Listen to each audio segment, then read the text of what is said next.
आपको देवी के साथ थोड़ा समय बिताना चाहिए। इन 9 दिनों में ऐसा करना बहुत अच्छा होगा।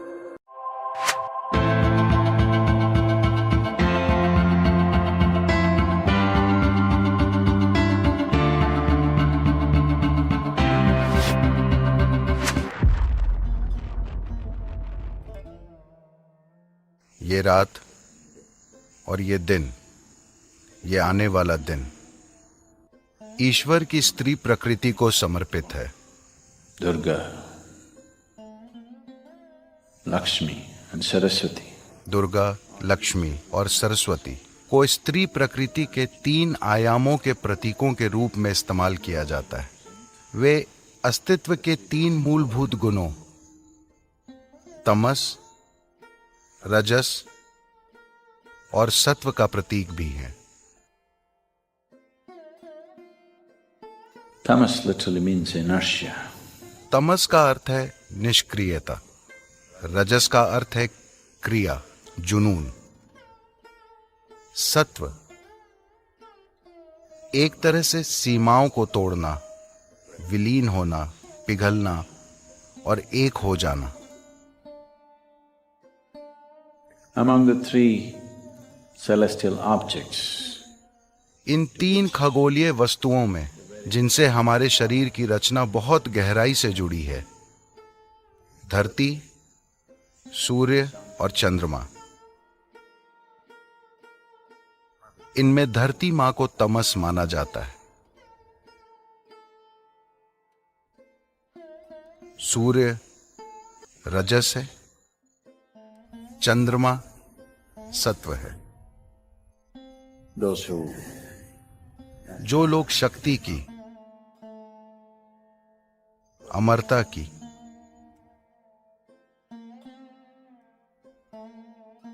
ताकत की इच्छा करते हैं, they will worship वे स्त्री प्रकृति के उन रूपों की पूजा करते हैं जिन्हें तमस कहा जाता है, जैसे काली या धरती माता।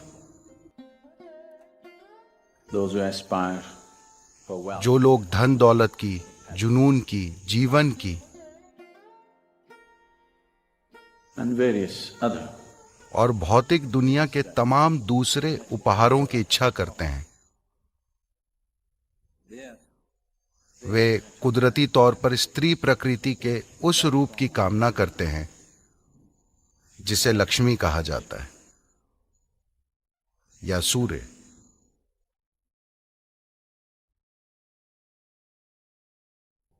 those who aspire for जो लोग ज्ञान की, बोध की, परे जाने की,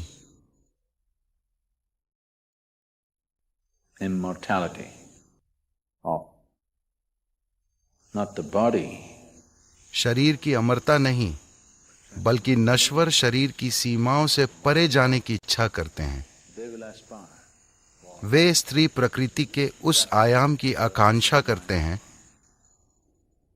which is referred to as जिसे सत्व कहा जाता है, जिसका प्रतीक है सरस्वती या चंद्रमा।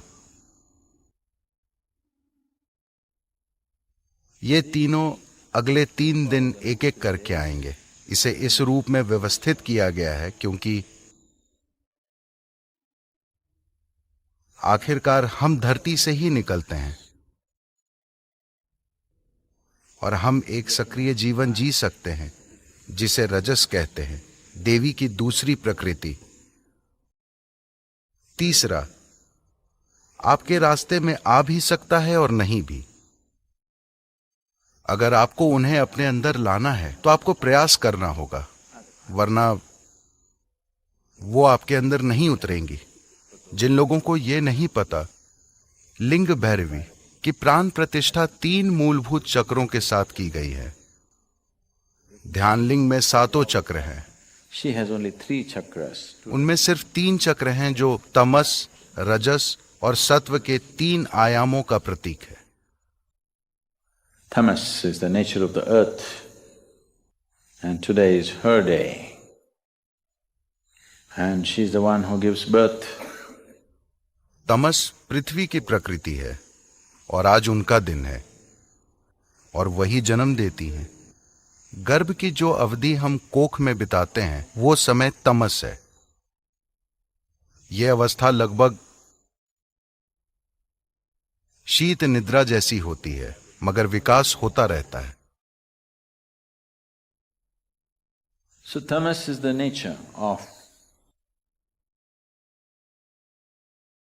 तो तमस पृथ्वी की आपके जन्म की प्रकृति है।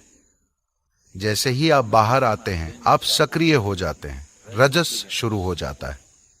अगर आप पर्याप्त जागरूक हुए या पर्याप्त खुशकिस्मत हुए तो सत्व आपको छुएगा, वरना रजस का रंग ऐसा है कि जब तक सब अच्छा चलता रहता है वो अच्छा रहता है। जैसे ही बुरा सिलसिला शुरू होता है रजस बहुत ही ज्यादा बुरा हो जाता है। तो इन 9 दिनों में सबसे बढ़कर To approach every aspect of life in a celebratory way. This is most important. जीवन के हर पहलू को उत्सव के रूप में मनाना ये सबसे महत्वपूर्ण है। अगर आप हर चीज को उत्सव के रूप में लेते हैं तो आप जीवन को लेकर गंभीर ना होते हुए भी पूरी तरह जुड़े होना सीख लेते हैं। अभी ज्यादातर इंसानों के साथ समस्या यह है कि अगर उन्हें कोई चीज महत्वपूर्ण लगती है तो वे उसे लेकर बहुत गंभीर हो जाएंगे।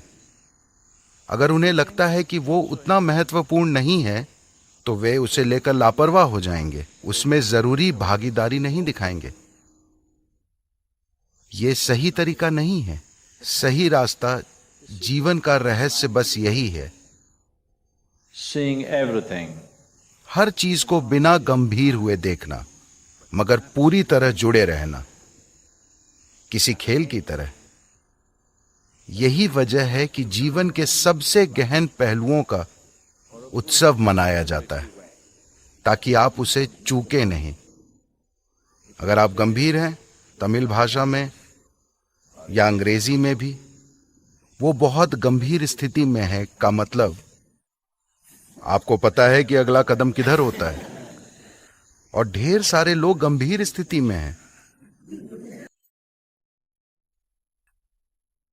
उनके साथ सिर्फ एक ही चीज होती है जिसकी कोई अहमियत है, बाकी चीजें उनसे कतरा कर निकल जाएंगी, क्योंकि जिस चीज को वे गंभीर नहीं मानते वे उसमें भागीदारी और समर्पण नहीं दिखा पाते। सारी समस्या बस यही है।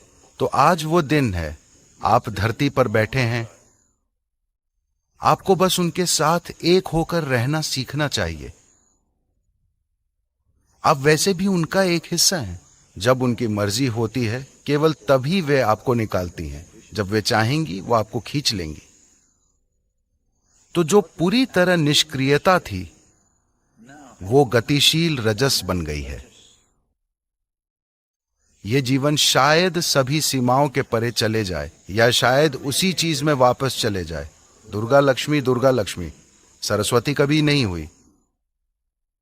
इसका मतलब है कि आप चक्कर लगा रहे हैं, आप जाल में फंसे हैं, जीवन मृत्यु जीवन मृत्यु जीवन मृत्यु। दूसरे आयाम का आना अभी बाकी है। ये दोनों तो वैसे भी होंगे।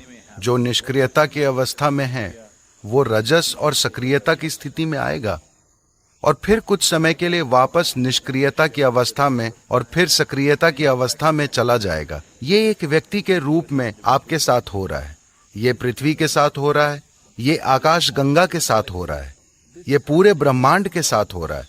वो निष्क्रियता की स्थिति में जाकर फिर सक्रिय होता है और फिर निष्क्रियता की अवस्था में चला जाता है।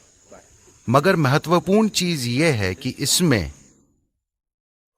इस चक्र को तोड़ने और परे जाने की क्षमता है। तो देवी के इन 3 आयामों की भैरवी या लिंग भैरवी के रूप में प्रतिष्ठा की गई है। आपको अस्तित्व और पोषण के इन आयामों को अपने लिए प्राप्त करने में सक्षम होना चाहिए, क्योंकि आपको इन तीनों की जरूरत है। पहले 2 की जरूरत आपकी अच्छी जिंदगी और खुशहाली के लिए है। तीसरा परे जाने की आकांक्षा है। तो नवरात्रि इसके साथ शुरू होती है। यह न सिर्फ एक शानदार प्रतीक है, बल्कि ये ऊर्जा के स्तर पर भी सच है। आज पहला दिन है। आज दुर्गा या काली का दिन है। Enjoy the Navaratri and make use of it. Navratri का आनंद लें और उसका लाभ उठाएं।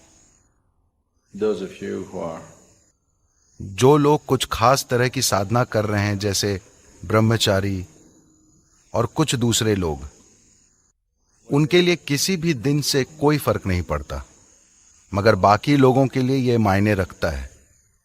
making use of little supports that nature offers is good to make use of. प्रकृति हमें जो छोटे छोटे सहारे देती है, उनका लाभ उठाना अच्छी बात है।